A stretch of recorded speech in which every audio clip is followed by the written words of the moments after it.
Thanks, Sarah. So everyone, I'd encourage you to submit some questions for our presenters in the Q&A chat box. I'll get us started with some questions to our presenters, but if something has come to mind as our presenters have been talking, I'd encourage you to put a question in there, and we'll be sure to try to cover it in our last moments of the webinar. So Paige, I had one question for you. You talked about having spokespeople as you communicate about data, and you talked about how sometimes parents or family members or teachers, students can sometimes be effective spokespeople for this. And I'm wondering, in your work, if there are certain kinds of messages that are more effective for teachers to share about, and kind of how to frame the story around why having access and how useful this data is. Just some questions about if there are other kinds of spokespeople that are effective in kind of outreach efforts beyond just SEA staff. Yeah, that's a great question, and I think one, you know, and this isn't just data. I would say this is true. You know, if you're sitting at a state education agency, you've probably already realizing this is kind of true across any topic, whether you're looking at teacher quality or standards or testing or opt-out, is that people. The message is important. The messenger is even more important. People are looking to those whom they trust. And parents' first communication around their child's education is with a teacher. And we know that parents trust teachers. So it's really important if you're going to roll out a tool or use data or collect data, that you ensure that your teachers understand, first, that they are finding benefit in it. Because if your teachers are just frustrated with it, that will come across to parents. And you will hear more of don't collect the data and we want to opt out of assessments. But if your teachers are finding real value in it and they understand and can make the connections and are empowered and have tools to actually use that information to improve their own practice and tailor instruction for kids, then that will get across to parents more than any messaging or brochure or talking points. I would also say, you know, while the messenger is so important, leadership matters. And I love the examples that Susan gave from Baltimore County.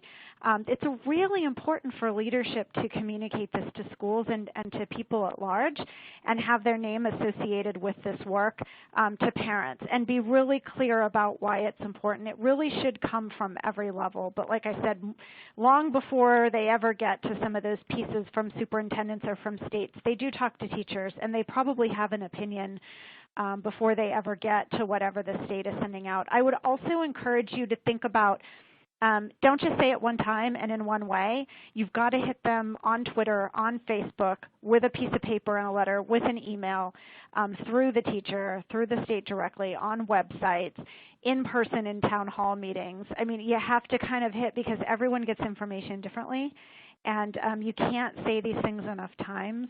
And I would also encourage folks who have elected constituencies, your state board members, your legislators, to really help them talk about this as well when they're going back into their districts to talk to stakeholders.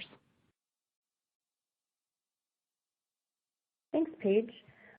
Susan, I have a question for you. I know that we've talked a little bit on today's webinar about the move, when we're talking about dropout prevention, to move from conversations around compliance to more kind of the utility and the usefulness. And I'm wondering, in your work with early warning systems, how you've seen some states or districts frame their conversation so that it's not a conversation around compliance or kind of checking something off, but really highlighting both the utility of the data and the interventions to support students. Yeah, so that's a really great question. So one of the really key communication pieces, and one of the best ways I've seen a state education agency articulate that is actually in Massachusetts. They have a great example. They are very clear about what an early warning indicator is and what an early warning indicator is not. And so they're very clear that it's not an accountability measure. Any kind of predictive leading indicator should not be an accountability measure because it's not right all the time. It's not 100% right. You should actually be looking at the outcomes. And they're also very clear about how they want these data to be used, that they're used to support educators in making better decisions about students and they're also to be used in conjunction with local data and professional teacher judgment on what students need. They're all trained professionals, and the idea is to kind of ground those decisions in data, not just the early warning indicator. So they're very clear about that. The other thing that I've noted is that, and it's not just in Massachusetts, but in other states that have early warning indicator systems, there are very clear they're stewards of these information. So often people want to use this information in different ways and manipulate it, and maybe kind of come to some conclusions that maybe aren't appropriate for this type of data. And so there's a stewardship and leadership at the SEA level to ensure that researchers using this information, for example, aren't using it in a way that's inappropriate, which in turn leads to what Paige was talking about with mistrust between the community and parents and the schools, districts, and the state. I hope that answers your question. Yeah, no, thank you. Although we had to start late, I want to make sure that everyone is able to attend to other things that they might have coming up at the end of the hour.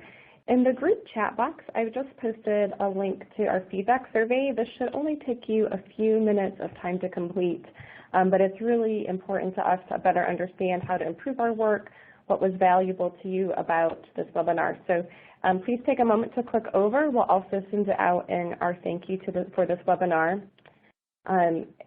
And then just briefly want to thank you all for joining us for this conversation. It's been really valuable to hear from our presenters who I have here and their contact information. I'm sure they would love to continue the conversation if you'd like to reach out to any of them individually. And again, we'll be sending you the link to that video as well as the survey so that you're able to share the resources that we've featured on today's webinar with your colleagues. So thank you again for joining us, and we hope to see you again on another Rel Midwest webinar.